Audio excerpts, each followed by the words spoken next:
poster, and there's Michelangelo having his modesty defended by that guy from that Pixar movie. And oh, we're live. What? We're talking about heads and Michelangelo's David being all modest and that. Just green room chat, folks. Right. I was about to say, like, did you mean to do that on purpose? Or well, we wish we weren't incited to do so by Heather Veley. I mean, it wasn't us that time, folks. Anyway, quickly, let's press on to the intro for the show.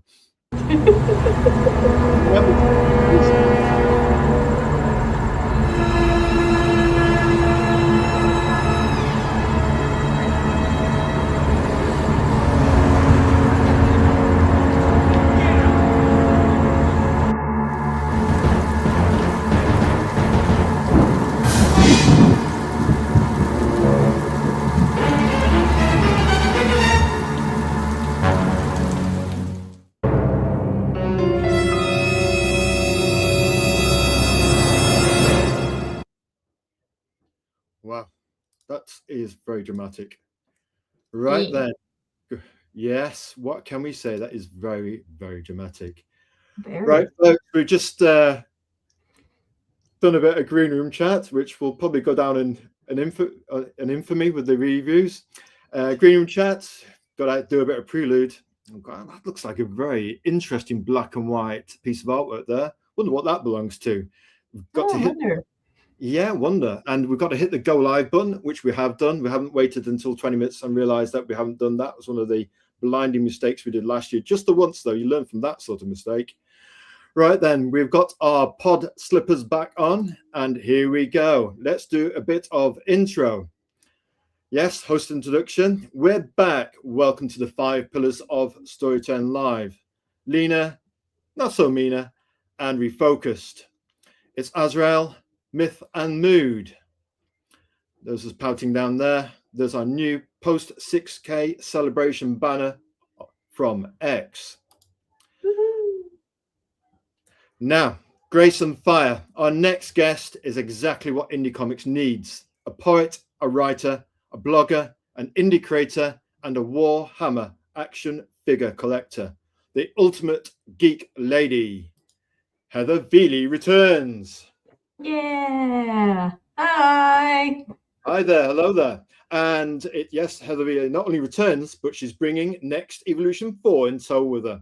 Indie Fire and Grace. Every follower of the 5 Pillars of Storytelling secret shared right now gets a special pet name, just like a nickname. And Grace and Fire, we've decided to christen Heather Veley with that. The great ether has spoken. It's a 5 Pillars warm welcome back to Heather Veley.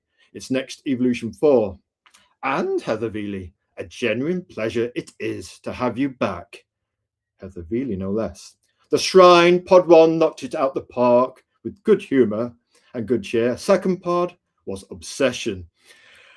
An exhausting but glorious 2-hour epic saga. This time it's Grace and Fire. Let's aim for good, but not exhausting. A 1-hour egg cake mix. Here's Heather's award-winning widescreen smile and the new NE4 gorgeous Martin Gimenez cover. We think that smile and Martin's artwork is going to sell a lot of NE4 energy. Yeah. Oh, yes. Now then, we might have to go to the next slide here. That was very quick. Gosh, getting very Occam's razor efficient here, Azrael. So let's do a quick check-in. Azrael, let it breathe. Let's have a relaxed chat, catch up. So Heather, how's life been treating you these days? Oh, it's been pretty good. I've been pretty busy trying to get myself more out there, doing a lot more pop-ups here, trying to get more people's eyeballs on what I'm doing, and getting ready to get Next Evolution 4 ready to be in your guys' hands. Well, tell you what, we're looking forward to that. It's certainly on the map as far as the 5 Pillars of Storytelling and Azrael are concerned. Tell you what, well, let's get more into it. What have you been up to? The life of the indie creator in 2026. Look at that glorious NE4 cover and the noir grit. Oh, soft, warm charcoal grey midtones. Martin, what are you doing to us? So what have you been up to then? Well, pretty much what I said, and also trying to get into new stuff too. As you mentioned, I'm trying to get a little bit into Warhammer here. I still need to find time to actually paint these guys because it's like it also looks so cool, but it's just trying to find the time between everything I'm doing, and yeah, it's pretty much that. Trying to just find time. That's pretty much what I've been up to. You got Because go on. it is a lot. It is a lot trying to, you know, do everything that I need to do in order to both get the creativity flowing and also to get like more opportunities in order to showcase myself. Yeah, it's that load balancing, isn't it? Work, rest, Mhm. and play. Getting all those circles overlapping like one fancy Holy Trinity Zen diagram. Right then, let's dig a bit deeper. Now, Heather, we know you're Mhm. well rounded outside of indie comics. Oh, wait a minute here. Is that Master Crenshaw in the chat? Glad to see you back on the stream. Hello to Heather as well. Hello. Crenshaw, good to see you in the chat. So we've got some bullet points for Heather because she's a personality outside of just indie comics. Tell us more about your writing books, which one's selling well, what's your favorite one, and what it's all about. Oh, favorite one is that's like asking a parent who's your favorite kid. Ah, yeah, that is a difficult one because there's some that are near and dear to my heart. Obviously, Next Evolution is very important to me, being the very first comic book series. And then I have my one poetry book, Poems by 20 something, which was the first ever book I've ever published on Amazon. I guess the one that I guess is my favorite is the one called Strange Stories for Ordinary People. That was my first short story book, and I just loved the cover. I loved the stories that I wrote, and I guess if I had to pick a favorite, if that would it would be that one. But yeah, and as far as like all that going, it's been quite the journey, transitioning from free verse to short stories and to comic books. And as far as selling, it depends on what my audience is. Sometimes they'll go straight for the comic books, and sometimes they'll be like, "Oh, I just want to try out. Which book do you recommend to me?" And then I have to pick out the book for them. It's like, okay, I'm making a sale either way. So, but yeah, it really depends on the audience, and it really depends on who's standing in front of me. I see.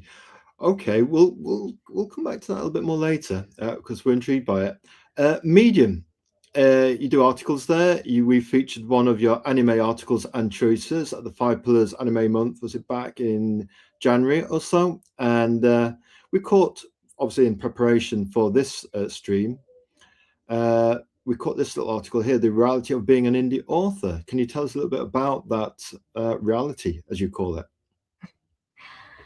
So I start the article with talking about how in early March I was invited to two different marketplaces for International Women's Day, and I did earn a fair bit of money for that from both of those shows. And you want to know what I did with that money immediately Tell us. afterwards? Go on, tell I us. I ordered new business cards and I ordered more stock for future events. And that is pretty much the reality of being an indie, not just an indie author, but also just an indie creator.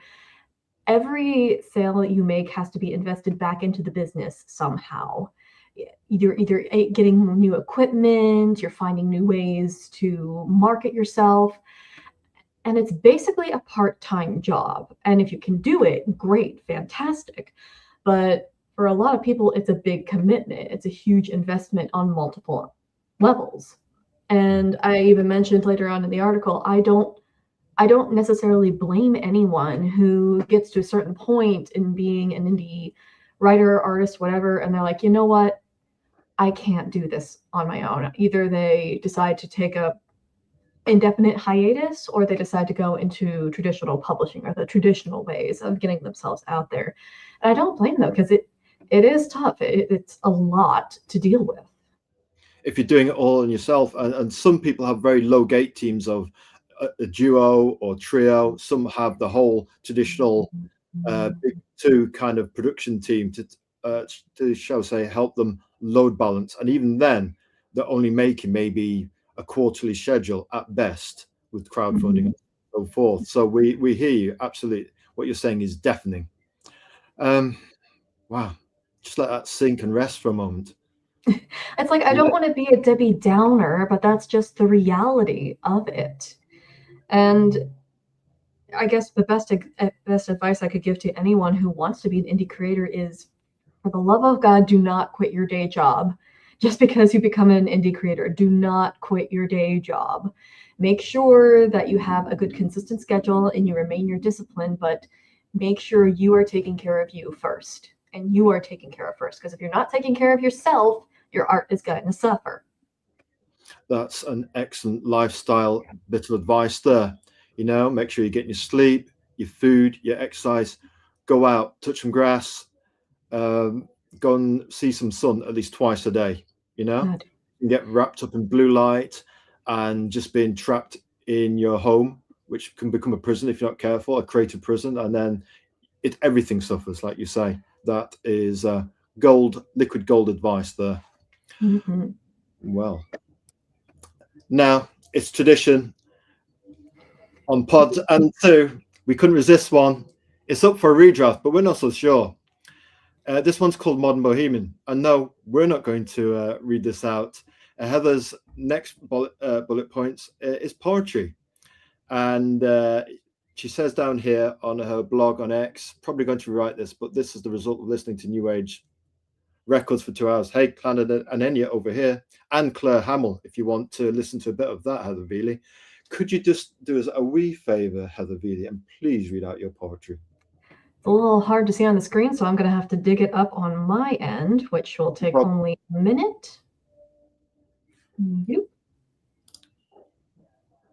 But yeah, I was doing a pop-up at a record store, and I didn't make as much sales that day, but I did get a few good contacts from the guy who was manning the record store. So I did. So it's like, if you're not earning in one way, you'll earn another way. Here it is. Here it is. All right. Let's hear this. Alarm goes off. Early morning. Brew the coffee and make the cup of noodles. Head still swirling from the night before. Bonfire with friends. Cool beer. Someone strumming a guitar. Good times. Breakfast is ready. Check the email for anything new. No responses. Just spam.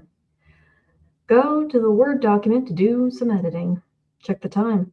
3 hours until the market event. 3 hours to work and prepare. All goes well, there will be enough revenue for a new table. Drink the coffee. Cheap but does the job. Fingers go back on the keyboard. No time to waste time.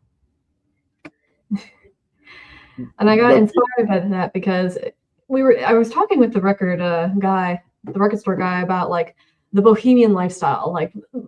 The bohemians back then, it was paint these romantic paintings, and you're hanging out with all your other poetry and artist friends and da-da-da-da-da.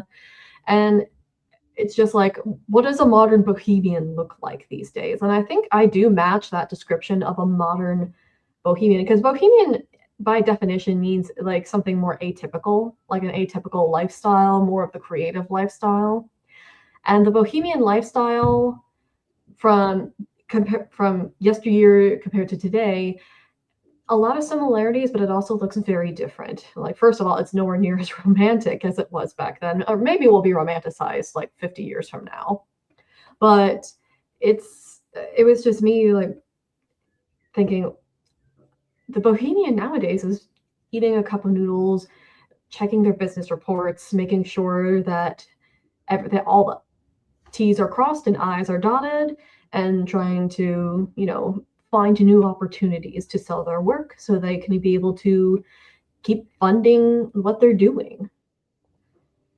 Yes, I'll tell you what, we are right there with you on the bohemian thing. Just can't help ourselves. Love Bohemians. Yeah. Right. I tell you what, you've nailed it there with the Modern Bohemian. We feel that one really got to us when we read that one on your timeline. It, straight to the gut punch to the belly. You hit your mark there. Now,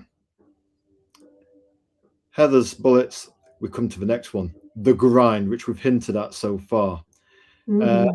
This little tweet goes out for you in the Columbus area. I'll be doing a pop-up again, like the record store, record event at 2 Tons Brewery on Saturday, 1 to 5. Coming over if you can. And on Saturday, we saw when we logged on, we saw you on the timeline about 58 minutes ago. We thought that's going to segue into Sunday.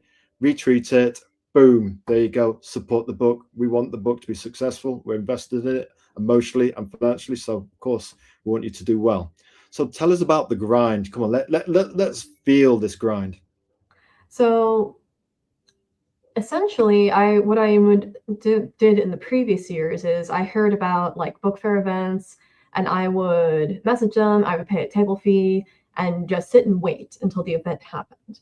And after GalaxyCon this past December, I was slightly burned on that one. So I'm thinking, you know what? I'm tired of just waiting for the opportunities to come to me. So I am going to go out there and make some new opportunities for myself. And what I basically did was I started either calling places, or I would go to places and talk to the owner, being like, hey, is there a possibility that I can do a pop-up in your shop or in your establishment?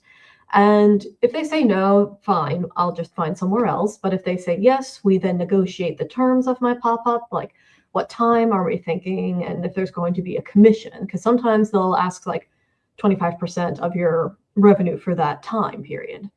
And I've been making some pretty good like appearances at different bars. And yesterday I was actually at the Laughing Ogre, that's the shop on the left there, for free comic book day. And that was really good for me, because not only did I get some good money, but I also got my comic book out there to more people who otherwise would never have considered or even heard of me. And that's the grind. Just make opportunities for yourself, make appointments, and put yourself out there one way or another. We like that. We call it Heather's trademark, get up and go. And it's that, as you've outlined, moving from being reactionary to being proactive in terms of getting yourself out there, whether it's at a brewery or an RPG store or book fair. One thing we like about what you're doing, and we look at that shades of beer photograph there, we think you're breaking the circle. So I had to segue in there a little bit and thinking outside the box. So what you've got there is the biggest audience is outside of indie comics. Beer is bigger than indie comics. So many things are bigger than indie comics. So what you're doing is going out to where the market is. As we say at the 5 pillars, there's 8 billion people to aim at. Oh yeah, and I think that's where a lot of indie creators get stuck. They think that they should only focus within comic books and within the sphere of comic books. But you're making the critical mistake of, if the general public don't know you exist outside of indie comics, they're not going to buy your comics. And so you kind of have to like pop out of the indie comic sphere being like, hi, I'm here. I have this awesome product you should check out. And sure, quite a few people are probably going to be like, but some people will be like, oh, I didn't know that indie comics were still a thing. Can I check out your product? Yeah, and it's a power of one, isn't it? You get one, you might get another. And I've actually, through my grind of doing these pop-ups, I've actually been invited to other events by the various people I've been interacting with. Like just yesterday, I was talking to one of the pubs that I was at, and they're like, yeah, we were actually thinking about doing a summer market where all sorts of vendors would come out, and we would have an outdoor market, and people can drink beer while they go into the different stands. And yeah, we were thinking of you. Do you want to do it? I'm like, hell yeah, I'll do it. So it's not just independent. A lot of people think of coffee and indie comics, but whether it's microbreweries or beer festivals, what do you want to do while you're drinking your beer? Maybe read something, maybe relax and enjoy the sun at the same time. Why can't indie comics and an impressive product be part of that ritual? Yeah, and that's actually one of the things that I would say with especially my free verse poetry is, oh, here's your Sunday reading for, like, when you have a nice Sunday afternoon and you just want to relax, and here, have some free verse poetry. Absolutely. Okay, what's Crenshaw saying? Seems like a lot of creators are realizing that branching out and stepping into other arenas is the way to go. Crenshaw, bullseye. Heather, Because the comic book community, it seems to be shrinking and shrinking by the year. So it's like you have to break out at this point. we think so. We think so. We think that part of indie comics is making your own market, your own business plan, your own creative approach. You decide which artist you want, whether you do the lettering yourself or hire somebody else. It's very fluid. It doesn't have to be like the big two have done it since 1938. It can be like how you want to do it. Right then, Heather, one of our last two bullet points before we get on to the NE4 revolution, as we call it. The free, Azrael, behave yourself. The Freedom Convention wins, which you've talked about, the beer cons, the pop-up record events, obviously traditional comic conventions where you might feel burned, but then you think, hang on a minute here, by actually throwing that stone into the pond further out, the ripples will then create magnetic choices from the universe for you. So tell us a bit more about those Freedom Convention wins and how your trademark get up and go, and how you can make your own look by just getting it out there beyond the traditional base. Indie comics, are they traditional? We're outside of the big two, ain't we?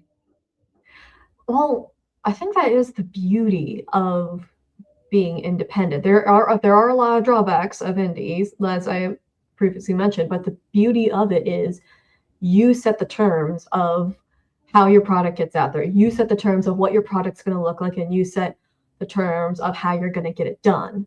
So, and I made that comment on Twitter being like, that's the best part about being indie is you can set up whatever event you want. You can call up whoever you want and to host you, and no one is going to tell you no. Because a lot of traditional publishing, it's like, no, we got to make the appointments for you. We got to do this for you, blah, blah, blah, blah, blah. And for good reason. But also, when you go indie, you have that freedom to be able to decide how things get done. It's a lot of work, but you get to be the one to decide how things get done. Mammals versus dinosaurs. You're quicker, nimbler, more creative, more proactive. You're not waiting for the machine to grind you. You can actually be the one that can flutter about as you will out there and make your own opportunities, and that can snowball down the hill. Yeah, create your own momentum. Have to say, we like your convention setup. Again, atypical, but you've got things like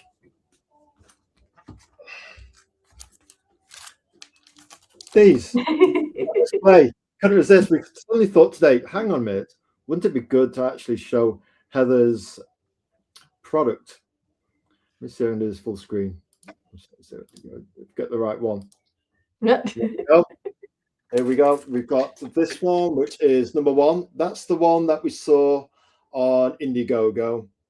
I thought we need to get back to that. We've got the name, we've got the author, we forgot Indiegogo. We had no idea what we're doing back then. We have a little bit more idea what we're doing now. This one we have just read, and we were doing a thought experiment with Aldous Huxley and Brave New World, and we were going to read, along with Absolute Batman, there he is, 5 pages of each. But when we got round to the second tier, the second round of 5 pages, we read Next Evolution all in one go, which left us with this one, with that lovely Martin Gimenez Cathedral cover, some nice postcards and material extras in the back. And we thought, there's no way we're reading this until we've got issue 4 in our hands. So let me just get back to where we were. There we go.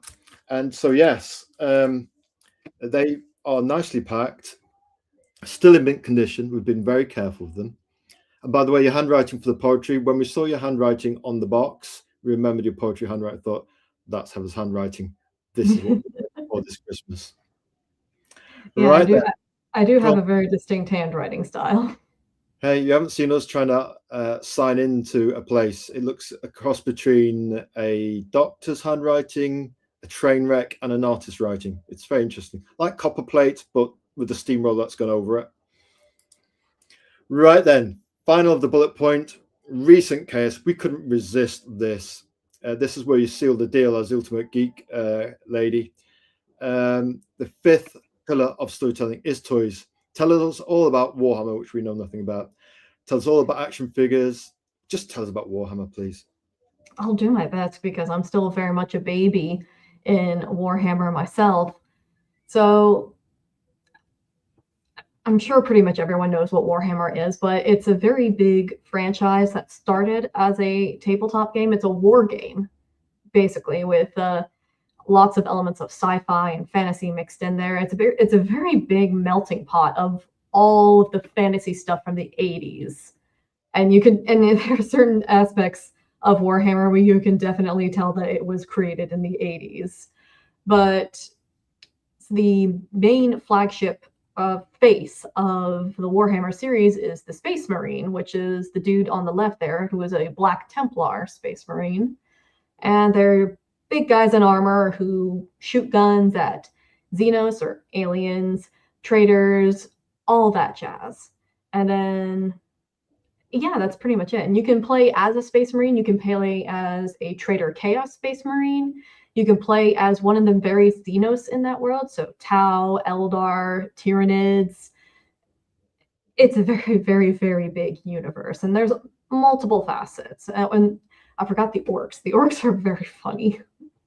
Well, The more I learn about the orcs, the more it's like, okay, these guys' sole existence is just a joke. we're listening. In a good way. So it's an online, massively multiplayer computer game. It's a tabletop game, and it's toys as well. Toys, book series. There are even Warhammer comics, though I've been told that they're not all that great. But you can't succeed at everything. But yeah, the Black Templar there, I have him right here. Oh, let's have a little look then. Let's put you up Yeah. on big screen. Can we do that? Yeah, he's an action figure from a company called Joy Toy. He movable limbs here, and you can switch out his big rifle. I also got the chain sword, which is basically a sword that functions as a chainsaw as well. You can take off his hands, replace the limbs, whatnot. And yeah, you can pose him however you want. And he has a little stand here too. I keep forgetting my camera's on this side, not this side. Yeah, we're trying not to look at you over here. We think keep looking at Heather, otherwise you'll be rude. But actually, to look at you've got to look at the green light at the top of our iMac, so it's counterintuitive to what you think. And yeah. do a chainsaw, does it win arguments in real life? For the most part, yeah. I mean, it's a little hard to argue when you've got a multi-blade thing up in your neck or in your skull. Well, yeah, you'd be concerned about your self-preservation, that's for sure. We do like the noir and golden emblem. It's very, very much our colours, the 5 pillars. We like a bit of a noir, and gold is one of our high maintenance colours. Yeah, and the Black Templars themselves, they're known for being probably the most zealot of all the Space Marines. I don't know if it depends on how you classify zealot, but they are known for being like extremely like space racist. Basically, they hate all Xenos. They hate anything that isn't humanity, and they are total loyalists for the Emperor. I see they're the master Warhammer race. Are they the ones self-declared on high? Yeah, pretty much. So you've got some blank ones that you're going to paint. The last time we did any RPG painting, we put down the primer base, and then he ended up looking like a pizza meal. That's So why how I'm most have you done afraid any of. painting before? Is this going to be your first time, is what we're saying? Yeah, I basically assembled them and glued them, and I totally did not realize how difficult the actual process of gluing them together was going to be.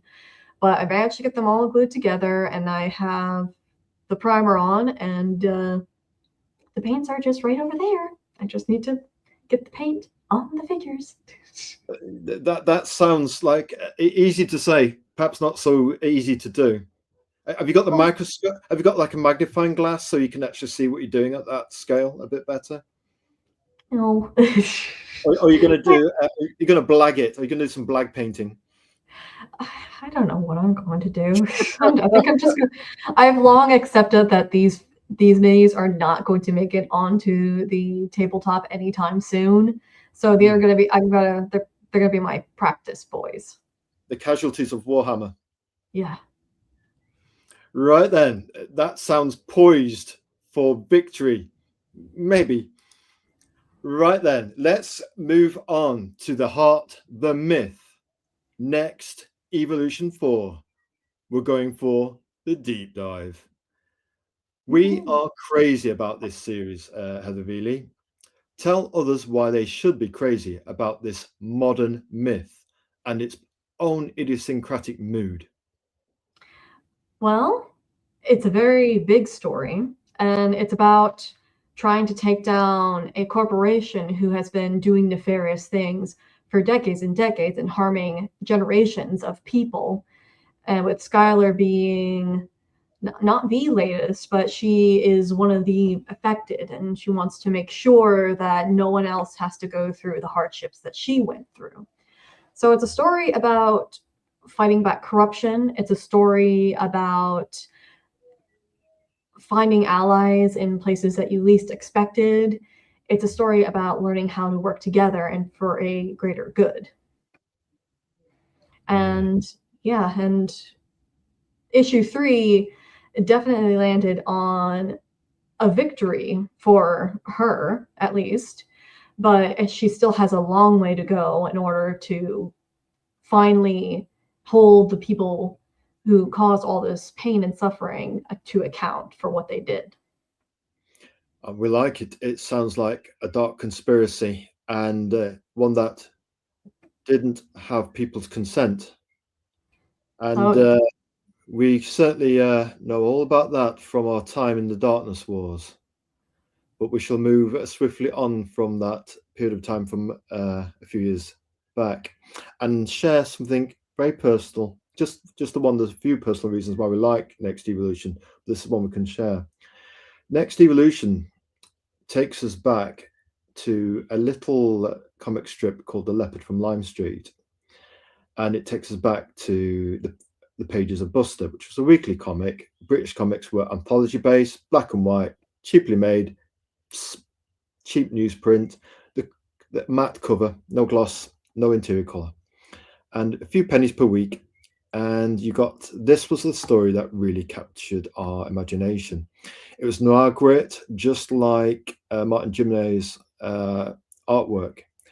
And because it's British, the story is very earthy and has a dark feel to it, a bit like Next Evolution. So that's where we're coming from. That's one of the handful of reasons why we like it. And so we thought we'd just share that little tease that we're sure that every person who reads it will have their own reasons, but that's one of ours. interesting. I've never heard of that series before. It kind of looks the drawing looks very Ditko-esque. Yes, with a little tidbit there to build on. The origin is a bit like Spider-Man's. He gets bitten by a radioactive leopard who then dies, and he gets the powers of a leopard. Yeah, he's a teenager like Peter Parker, so kind of a bargain-based version of the Spider-Man. But we thought it's fantastic, and the volumes for it, we bought 3 off Amazon, and we're a ways through reading volume 1. We like it very much. Now let's move on. Skylar's fight continues. Tell us more about the corrupt Gallon Inc. No spoilers, of course.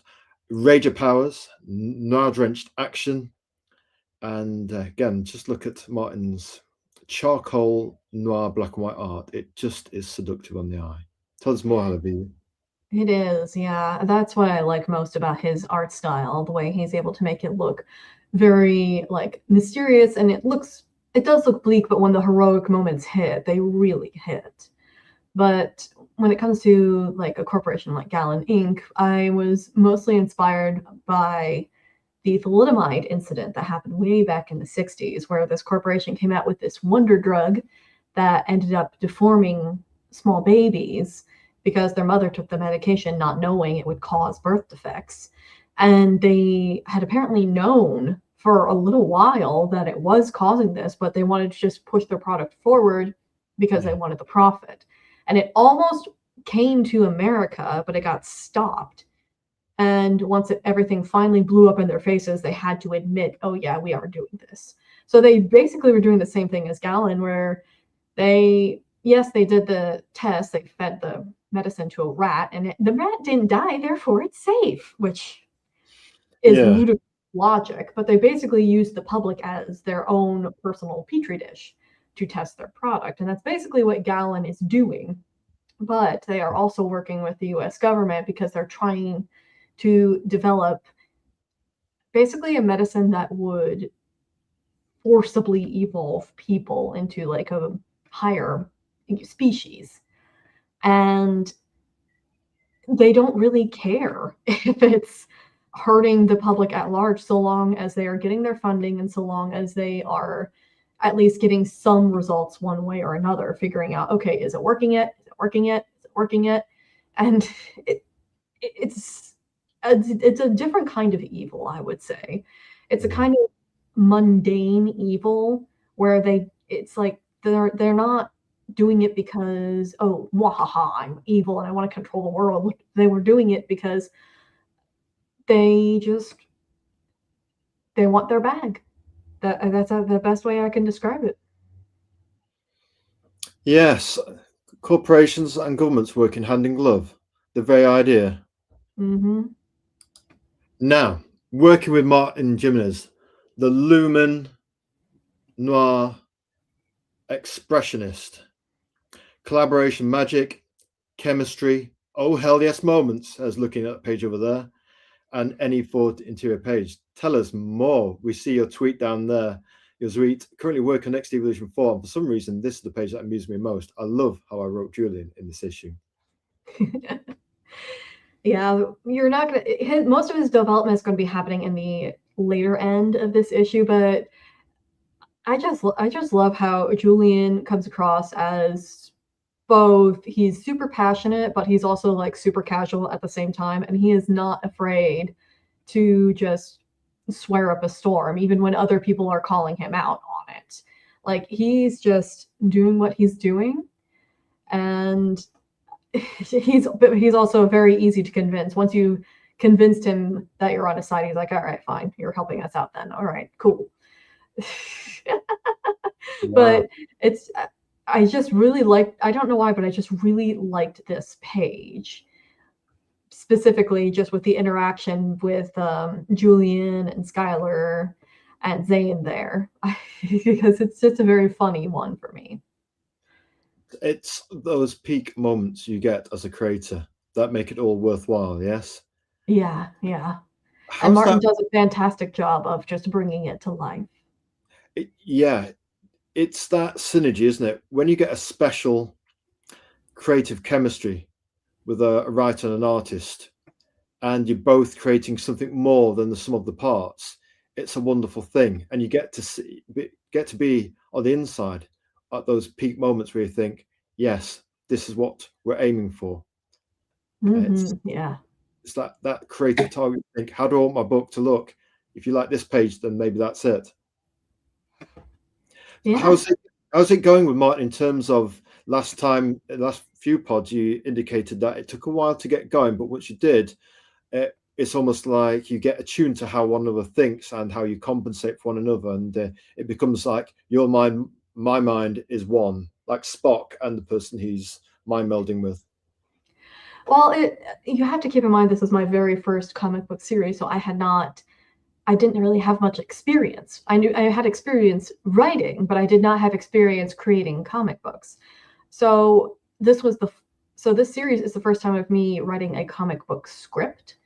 And the first issue was where we had the most bumps in the road, I guess you could say, and it's because I was still learning how to fine tune my artwork, and Martin had to communicate to me like, look, we need to simplify these panels a little bit so that we can be able to fit what you want as text blocks into the page, and I can do my part of depicting what's actually happening here.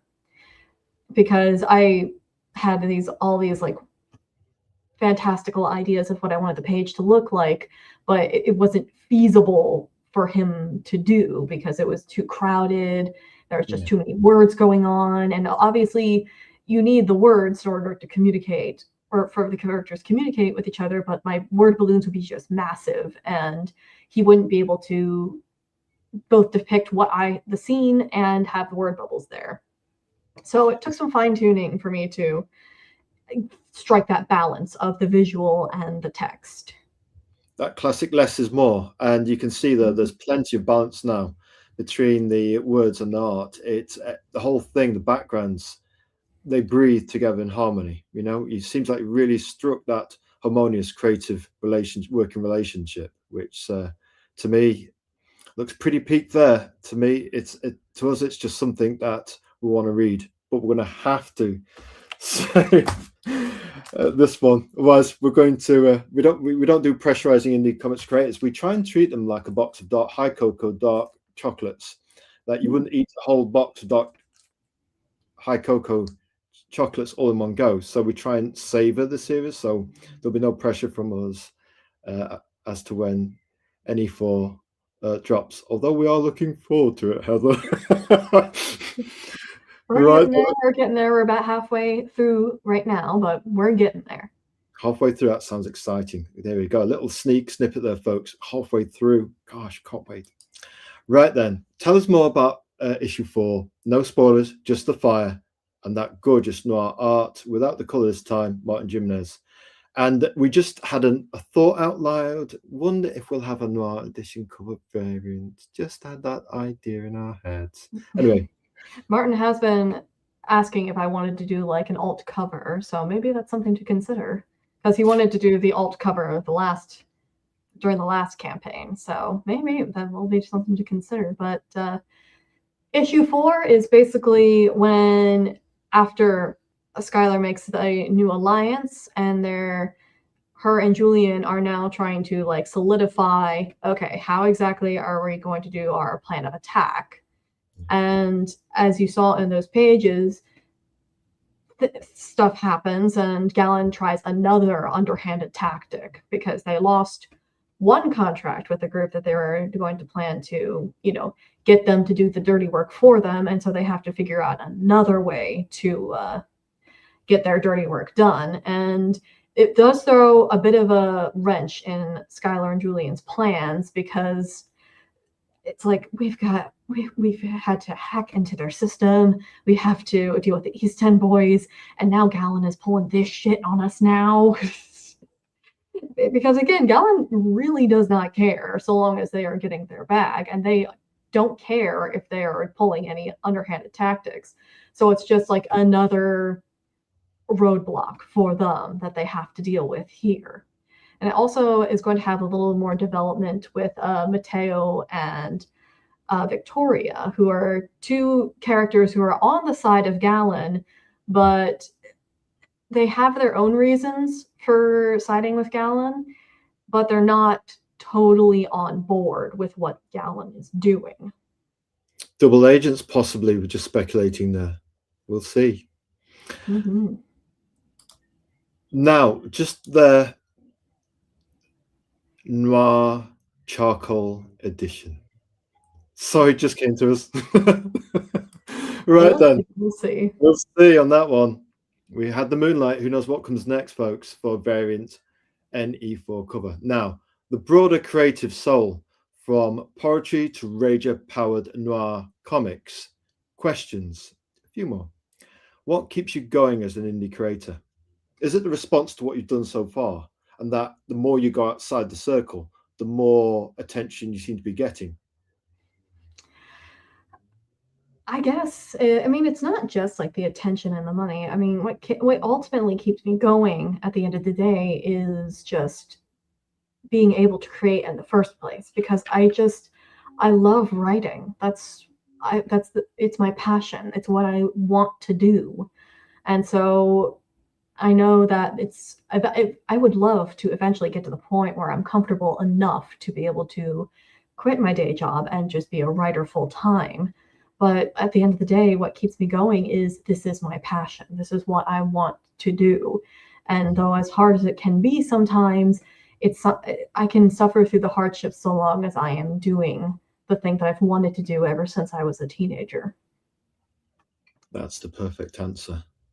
For its own self, like the sunflower, to its own self be true. Yeah. Now, hard-won advice for others grinding in the trenches. That's the very stuff, the gestalt of what you're talking about this evening. Outside of don't quit your day job. um, I guess another piece of advice that I would give is work on your people skills. Or to put it a bit more crudely, the best advice I can give to a creative trying to get out there is don't be a bitch, because a little bit of niceness and a little bit of people skills will take you a very long way, not just within the indie sphere, but also within entertainment, because that's basically what marketing is you're interacting with people and you're convincing them to take a chance on you in your creative endeavors. And there's only like a very, very, very few artists who can get away with being rude buttholes. Very few. So it is in your best interest to work on your people skills and to work on like how to actually communicate with people and how to be nice to people, because it's part of what makes it so tough is you're going to deal with people who either don't care about you at all, or they're just going to tell you that your stuff sucks and you suck and you should just give up. So you just got to learn how to roll with the punches. You got to learn how to be like, well, I understand my stuff's not for you, so that's perfectly fine. So you can curse them out all you want in your head, but you got to learn how to work with people. You got to learn how to express yourself to people. You got to learn how to do it. Do you know, those are sage words of advice. We call it at the 5 pillars: grace, gentleness, and generosity. Grace, and as it says in that special book, treat other people how you yourself would like to be treated. It's a two-way street. Exactly. And I'm just going to say hello to John here, who has just welcome John Long of Heavyweight. Just added next evolution to my library on Global Comics, Heather. Woo-hoo. I hope you enjoy it. Yeah, it's good value there. You get the digital editions for $1.99, which is an absolute steal if you're buying them in sterling. And we can only say that we bought those first, and then we thought this ain't right, natural and proper. Attempting a British accent, we can't just buy it on digital. Let's go for the paper copies, and best decision. You get to feel the comic in your hand, and if you're Peter Sametti at Alternative Comics, you get to smell it as well, because one of the things you lose with glass is smell and feel. There's 2 of your 5 senses, folks. Just saying. And plus, if the internet goes out, you can still have it in your hands. Absolutely. Yeah, the internet going down. It's surprising how we get blue light withdrawal symptoms real quick. I think, how do we survive without mobile phones? And that we might actually have to talk to real human beings and go out and get some sunlight, and do real stuff. So, how does the creative journey feel overall? Now, are you reaching that equilibrium? Perhaps you might have to give up on some of the blogger type stuff, but that's perhaps going towards that energy is going towards pop-up events and actually getting out there where it really counts, where the metal meets the road. Well, something I learned about the creative journey is it's all about what are you willing to sacrifice in order to get to your ultimate goal. Because I started out the blog long before I started making a comic book, and the blog was my way to keep on writing and also to post about what I was interested in. And it was important to me for a very long time. However, once I got more into actually making my own books and making my own comic books, I had to sacrifice on the blog a little bit, because as much as I enjoyed doing it, if I wanted to, get the things made, I had to put it in the back burner so that I can do what I needed to do. And the pop-ups is just another leg in that journey where I have to ask myself, okay, so what am I going to cut out now in order to focus on this side of things? Because it's like you don't want to. You want to be able to do everything, but with my day job and actually writing and doing podcast interviews like with you and doing pop-ups, it is a lot, and you do have to figure out what you can balance and what you can do, and sometimes that means cutting things out. And it's unfortunate, but you got to do it sometimes. It's And that. it's a continuous thing. It's a continuous thing, and it sometimes it can feel extremely stressful, but it's all part of the process. So that you can transmute that stress into some money and meeting your customers, seeing them smile, hold up your product. They've got something, a little piece of you that you've given them. And one thing that we like that some other comic creators do, they actually take photographs of their customers with a big smile on the face. We think that's great marketing. I think it's very sweet. But yeah, it's that load balancing. It seems to be your trademark practical sense that can actually think, right, I need to cut back on that just a little bit and focus a little bit more on the pop-ups, because that's where I'm going to get the revenue from, Mm-hmm. That's Yeah, getting out there, getting out there. yeah. I got to earn that money to pay Martin somehow. Yes, that does come to mind. Now, we've got a light, fun closer. Big fun question. If you could give Skylar one real world superpower for a day, what would it be? Ooh, real world superpower? You mean like the comic book superpower, or just one, like a mundane thing? This one's all yours. If you've got a mundane one that you want to give us, or one of both, that's up to you, Heather. Well, I guess one mundane power that she would very, very, very much be able to use is the power of advanced foresight. Because she does sometimes just charge straight into a fight, and she doesn't quite think out exactly how this is going to turn out for her. So I guess if there is one power that I would give her, it's that, just because she does sometimes bite off more than she can chew, and she ends up in situations where it's like, you would not be in this situation if you just thought more than one step ahead. Yeah, there's a bit of that in issue 2, and we thought that's poised for issue 3. But we won't say anything, folks. We're going to keep. Right then. Does anybody in the chat have any questions? John Long, have you got any questions? Otherwise, we might be able to think of one ourselves. Come Don't worry, I won't bite. Don't worry, Heather. She won't bite. Yeah, she just said she won't bite. Come on, John Long. You must have thought of one. I sometimes say that to people who are like passing by my table, and they're like, should I stop by here? And I'll just be like, come on in, I don't bite.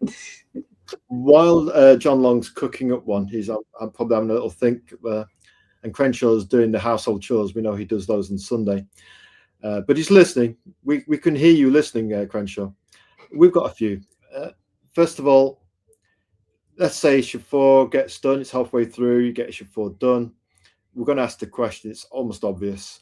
Just like Genuine Comics does, are you going to go for the trade paperback, possibly a cathedral color style version of the trade, maybe to accompany the noir version of the trade? Have you thoughts as far with the to a possible collected issue trade paperback? I have thought about it, but I think it's also going to be one of those things where it's going to be more in the far future, just because of how many more issues we have to go in order to finish the story. And also because I do at one point want to do it in color. It's just getting up the funding. So that means having to get more people who want to invest in it. And so it's like I guess the short answer is yes, I have thought about it. It's just, it's going to be a little long way to go to actually get there. Now we're going to put on our trademark innocent look, a face. Yeah. Did you say so many more issues, Heather? So there's going to be life to NE4 and Next Evolution after issue 4? Yeah, there's going to be an issue after 4. It's more of my story is a bit more slower paced. You probably discovered that through reading. So 4 is going to be more or less a tipping point, and 5, it's really going to start rolling into things are kind of exploding now. But yeah, there are going to be, I want to say after issue 4 more issues, maybe 3, maybe 5. We'll see how the writing works out there. Just because I'm trying to, like, again, first time writing a comic book script, and it's like trying to figure out how to pace this accordingly, make sure there's enough action in there to keep people's heart pumping while also getting the actual story out. So yeah, it's a lot. I'll tell you what, we like your style of storytelling, that classic 80s, what we call it slow ramp storytelling. It's as we actually have an attention span, so it's great for us, you know. We like its pace. Its pacing is compatible with us. I think that's another reason why we like it as well. The pacing, it's not something we've mentioned before, but it's certainly it's in tune with our sense of storytelling. Absolutely. Right then, where can they find out more info, Heather Veley? Well, I have the Global Comics account where I have posted the first 2 issues. I think I'm going to leave it at just the first 2 issues for a little bit, just so it's like, here, if you want to test it out, here it are. And if you feel like you want to invest more, then you can find me on social media. I'm on X and on Instagram and on Medium. You can find me very easily and just send me a message through there. Be like, hey, I want the paperbacks. And I'll be like, all right, let's figure out how we're going to get them to you. But X and Instagram is also where I'm going to be posting updates on the progress of Next Evolution, and also where I'm going to show up next for a pop-up. Excellent. So what can we say? NE Energy, Heather Martin, and Next Evolution appreciation. Thank you, Heather. You bring such heart, grace, and fire every time you come on the podcast. We know where to find Next Evolution for my comic, X for the updates, Global Comics for the nice, affordable entry ramp. You want the paper? Trust us, you need to feel this one and smell this one. NE4 plus Heather Winning Smile combo. Going to sell a lot of that. Has Martin actually upped his game? Was it possible to get any better from the issue 3's Cathedral cover? We're going to have to think of a special name for that one. The tie-dye cover? Yeah. What can we say? Those rainbow colors hit us every time. Thank you very much for being our special guest, Heather. The honor, ours. Thank you for having me on. Keep creating, keep defying gravity. The ether stays loud. Azrael, follow on X, like, comment, subscribe on YouTube. All that remains to be said again is thank you for your grace on Sunday. And we need to do this.